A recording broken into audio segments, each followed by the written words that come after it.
చేస్తా.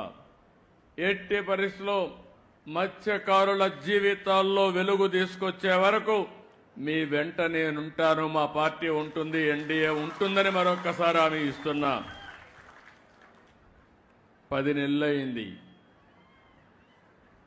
అనేక సమస్యలున్నాయి గవర్నమెంట్లో. నేను 4వసారి ముఖ్యమంత్రి. ఎప్పుడూ లేని ఇబ్బందులు చూస్తున్నా.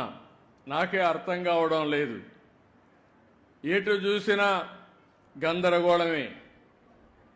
ఏం చేశారో నాకు అర్థం కాలేదు. దగ్గర 10 లక్షల కోట్ల రూపాయలు అప్పు చేశారు. ఎక్కడ పెట్టారంటే ఎక్కడ పెట్టారో అది కూడా అర్థం కాల. లెక్కలు కూడా లేవు. అవన్నీ చూసిన తర్వాత అయితే నా ఇబ్బందులు మీకు చెప్పి మిమ్మల్ని ఇబ్బంది పెట్టను. ఎన్ని ఇబ్బందులున్నా మీ సమస్యల పరిష్కారం చేస్తామని మరొక్కసారి మీ అందరికీ హామీ ఇస్తున్నాం.